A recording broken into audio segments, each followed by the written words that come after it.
Hello, everyone. My name is Blake Poland. I'm a faculty member in the Dalla School of Public Health and director of the Collaborative Specialization in Community Development at U of T. I have cross appointments in geography and adult education. And I'm delighted to have a few minutes with you today to talk about moving beyond risk management as an approach to sustainability.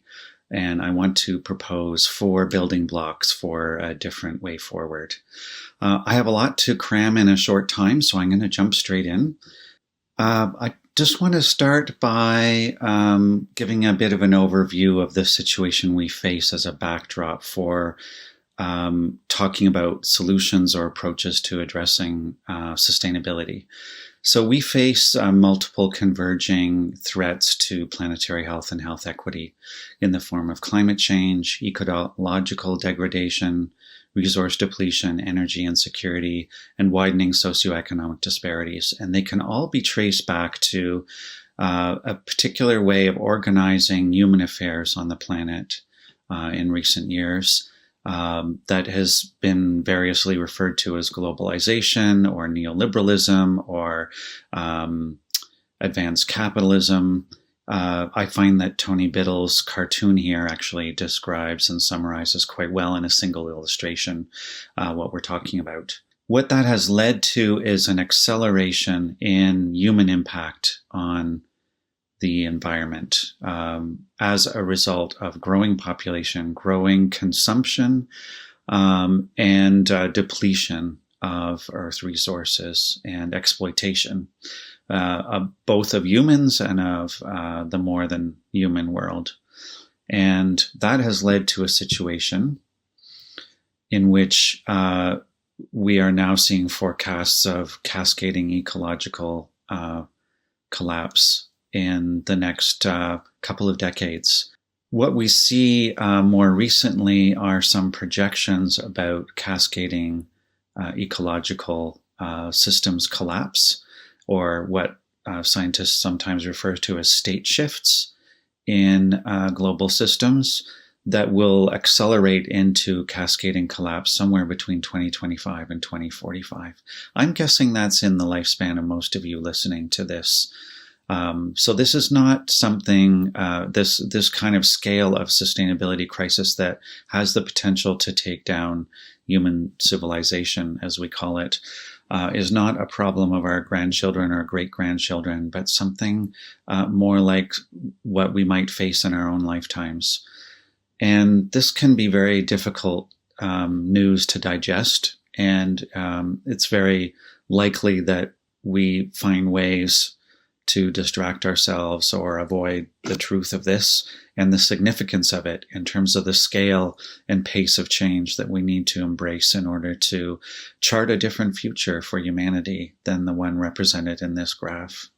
What I'd like to suggest as a point of departure for the rest of what I'm going to say is that risk management, which is the default modus operandi for most of our formal institutional systems, and fields and domains, including public health, is not really up to the task. It's increasingly ineffective and sometimes even counterproductive. Its focus is primarily on maintaining the status quo or on bouncing back from adversity to an implied normal. And why would we want to keep bouncing back to normal when normal itself is increasingly dysfunctional, both socially and ecologically? So we need to shift the bar radically on normal. So resilience has to be reframed, not as bouncing back per se, but as also using crises as opportunities to bounce forward into different ways of thinking and doing. The problem with risk management also is it's predicated on an approach that's all about predicting and controlling threats to the existing systems and paradigm. But control is increasingly aloof and elusive in an interconnected and complex world. And what we find ourselves in, therefore, is a kind of path dependency where we invest more and more with diminishing marginal returns on propping up the status quo. And the more we invest in systems of regulation and policy, et cetera, the more reluctant we are to shift course on that basic modality. So we need a deeper paradigm shift, and we need to do that rather quickly, because the scale and boldness and veracity of our solutions to the sustainability crisis are not in keeping pace with the scale of the challenge. So what I want to suggest is that we need to reimagine sustainability as a goal and as a direction, and what we draw on in order to move in that way. And I think there's four things I want to highlight here that are going to probably be things you haven't heard much of so far, but I really want to explode some of the common thinking about sustainability and what's required for sustainability that I think is holding us back. And so the four are listed here. I'm going to go into each of them as quickly as I can in the time available. But the first is really that we need to think about the possibility that change and innovation actually happens at the margins rather than from the center or the top down, because the dominant paradigm is one that's mostly focused on its own continuance. So where the radical innovation is happening is at the margins rather than at the center. And this has profound implications for how we go about social change work, as I'd like to suggest in the coming slides. So what we find actually is that social movements have been gathering around a convergence for change in many, many forms. I've just listed a few here in slide 7, but actually these number in, by some estimates, the hundreds of thousands of groups and movements around the world dedicated to social and environmental justice. And that's a count that Paul Hawken made in his Blessed Unrest book well over a decade ago. I've included the image of the front of the book there. And what we find if we look at history of some of the key things that matter most and that we actually consider to be fundamental determinants of health, they include things like women's rights, gay rights, and the environmental movement, etc. Social movements have been at the forefront of those significant cultural and social changes. And I would argue that social movements are extremely effective agents of change. And our formal systems in public health and elsewhere need to learn how to work as more effective allies with those movements for change. Just one example that I've been particularly active involved in and have done research with is the Transition Town movement that originated in the UK in 2006. It's spread around the world. We have over 100 cities and communities in Canada who have engaged with this movement in some way.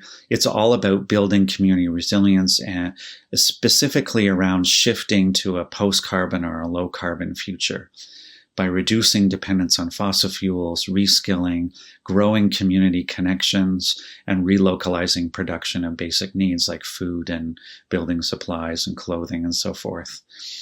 And responding proactively to these emerging threats by harnessing diversity and equity and framing resilience not just as the capacity to bounce back from adversity, but also to bounce forward into new ways of thinking and doing. So we've done several years of research, and this was following my own involvement in the movement for a number of years. We got a SHRC grant, a number of us, a team of social scientists that I led a couple of years ago, looking at the emergence of the transition movement in Canada. And we found all kinds of inspiring examples of work being done on the ground, citizen-led, in, as I say, over 100 communities across the country. And these are just a few examples of some of what's going on. The idea is to enable communities to build the kind of resilience that allows them to not just break even or avoid breakdown when a shock hits, but actually to break through to new ways of thinking and doing. So to build that kind of forward-looking resilience for the longer term, or what some people are now calling transformative resilience or transilience. And this is what our research team is currently engaged in with equity-seeking groups across the city and more broadly in a number of COVID-related research projects at the moment, which I don't have the time to get into. But I did want to share on slide 11 this example of an initiative in Victoria, BC, that's a partnership between Transition Victoria, the Social Planning Council, the Canadian Centre for Community Renewal, and others in building resilient neighborhoods, street by street and neighborhood by neighborhood. And if you follow the link in the middle there, you'll actually find a whole bunch of interesting resources related to this work. A second element that I think is fundamental for the deep sustainability transition that we need to be making is to decolonize ourselves. And I use this term in a broader sense than our Indigenous colleagues do around decolonizing academia or decolonizing spaces in a geographic sense. I also mean it to decolonize ourselves from the Western paradigm and a worldview that we take for granted that supports, by and large, the status quo, that naturalizes inequality, competition, domination, and a scarcity mentality. And as a series of assumptions about the world that are encoded in the stories that we tell ourselves about who we are and where we're headed, that impact what we see as possible and what we invest in. And on the right here, you see a couple of graphics that illustrate some of the dominant stories that are circulating right now. And the upper right one from the Harvard Business Review is the story that we hear most of the time, which is that we can green business as usual. We can choose different products, we can change our behaviors, but the fundamentals of how we organize our society are not on the table for discussion or change. And that is the view that we see in the media and in most of our formal institutions and governments. A second one is in a way diametrically opposed, and it presupposes a collapse of civilization. And we have all kinds of survivalist movements and homesteaders and others who are preparing for the collapse. And in fact, we have even the Silicon Valley uber rich buying up retired nuclear bunker sites to ride out the collapse. And New Zealand recently announced that they're barring foreigners from buying up land in New Zealand because a number of people have decided that's probably the best place to ride out a collapse.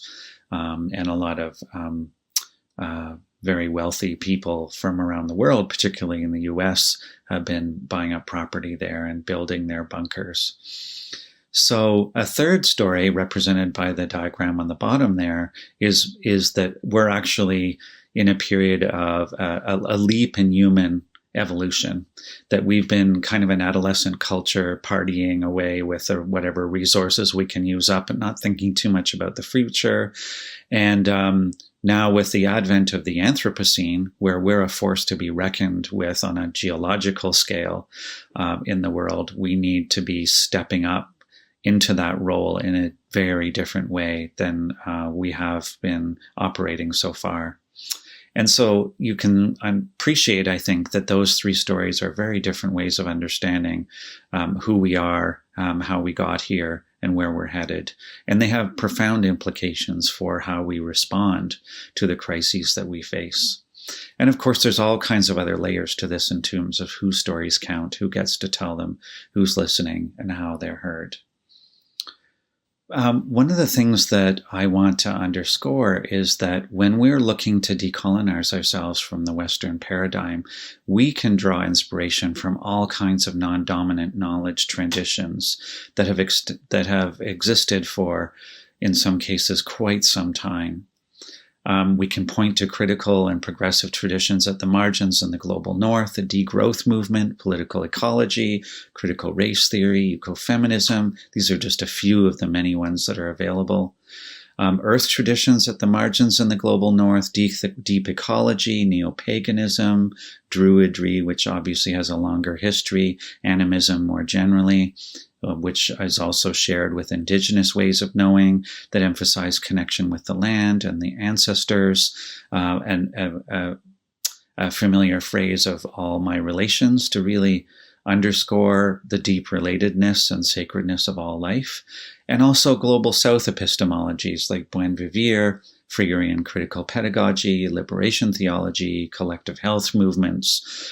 These all taken together are in some ways critiques of, but also radical rethinking of the dominant paradigm, the neo-colonial, capitalist orientation to our current globalized economy and political economy.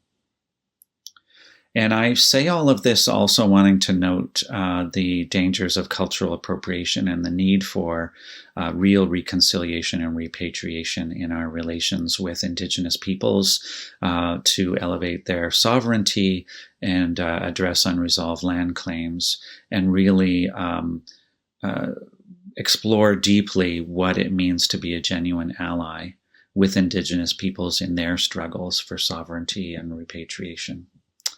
So what I'd like to suggest from this as a logical conclusion of this decolonizing process is framed in the form of a question here.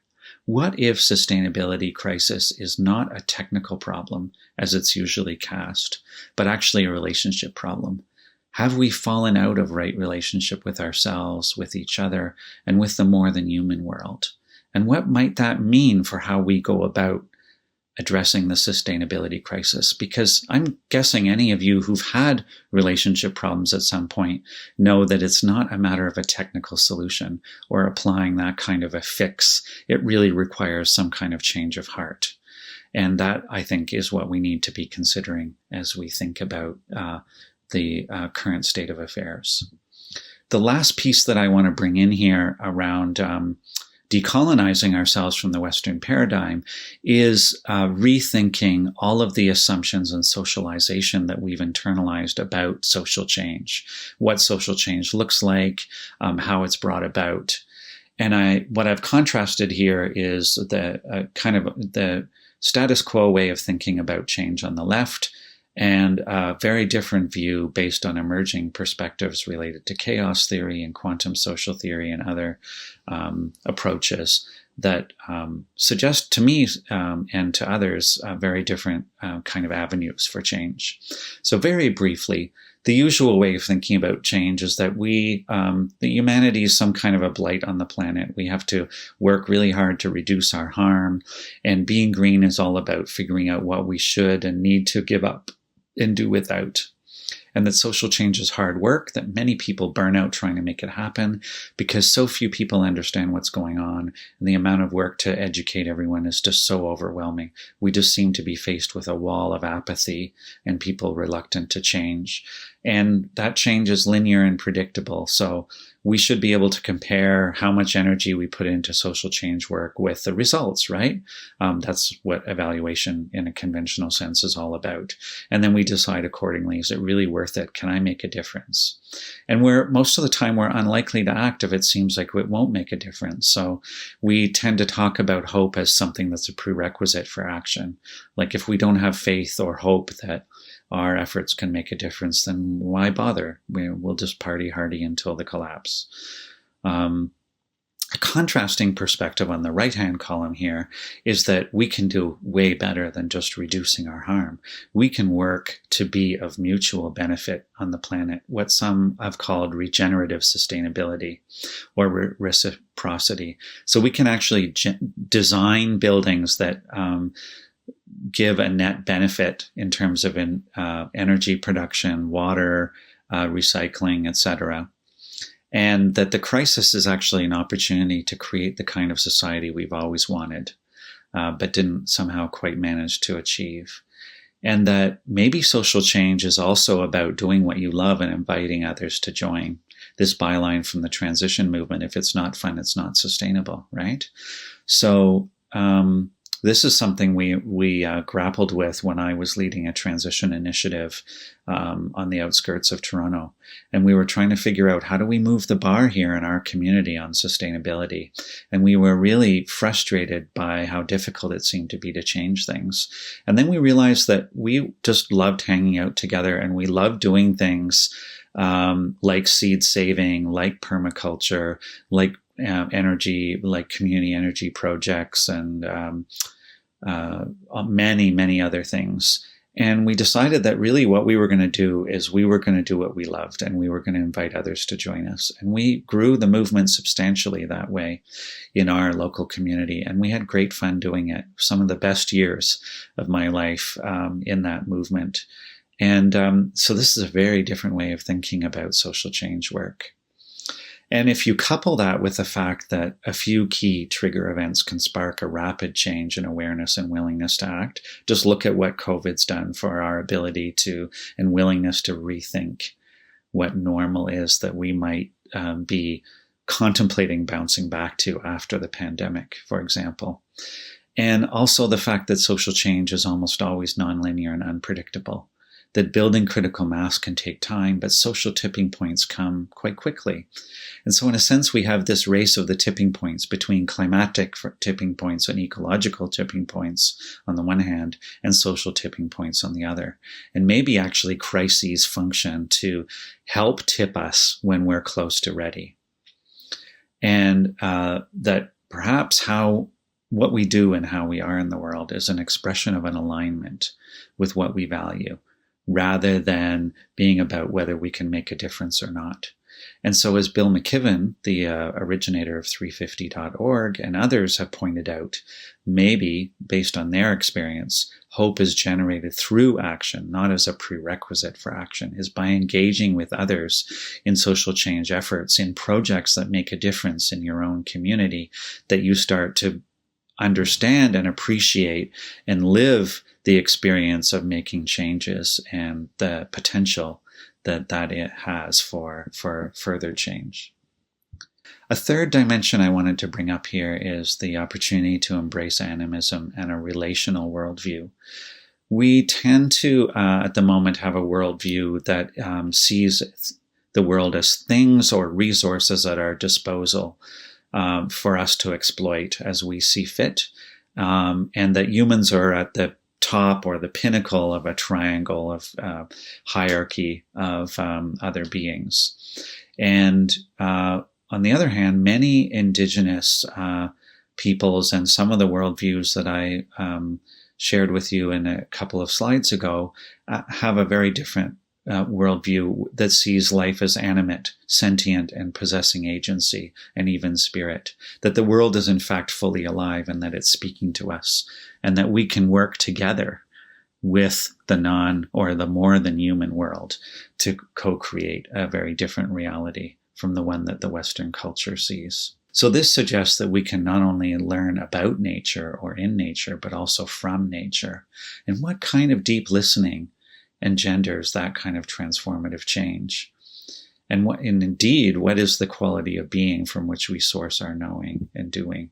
It's a question that's very alive for me these days and that I've written about.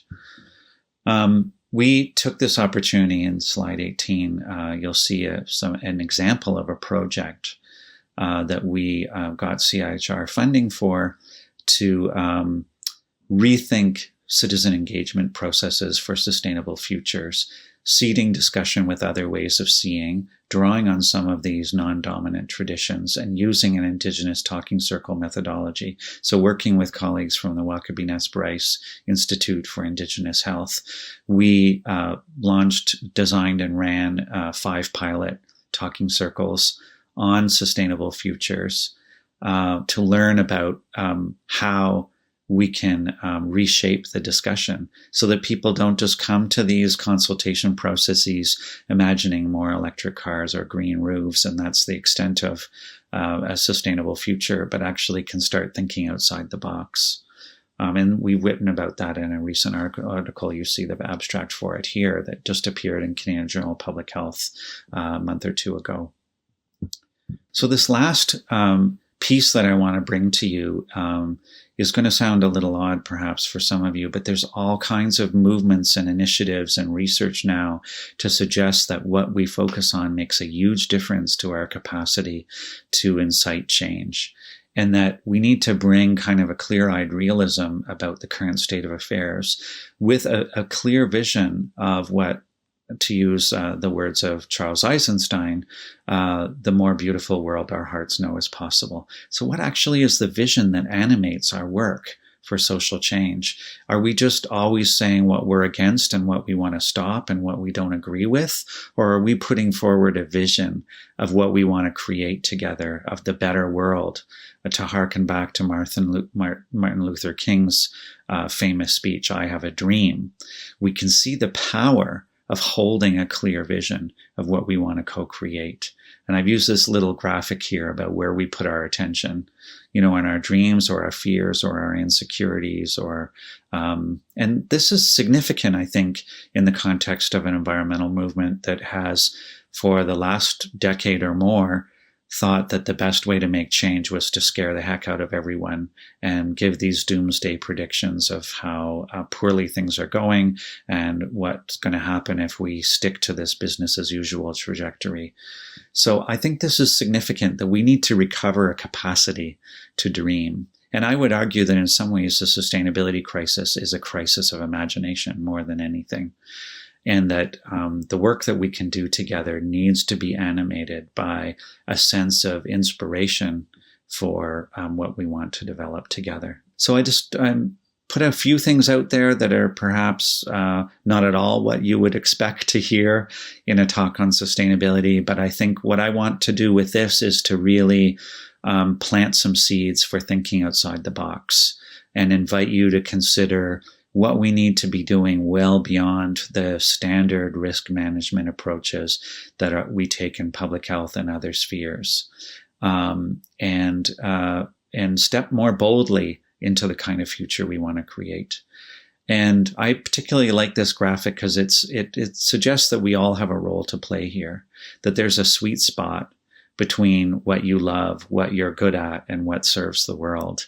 And I invite you to discover your own sweet spot and let that be your contribution to this profound sustainability transition that we are going through at the moment and that we will go through, either kicking and streaming or willingly and proactively. But either way, not changing is no longer an option, as we know from the ecological degradation that we're facing and the consequences of it. So I invite you to jump out of bed in the morning with enthusiasm for what you want to co-create. And I'll leave it at that. Thank you very much.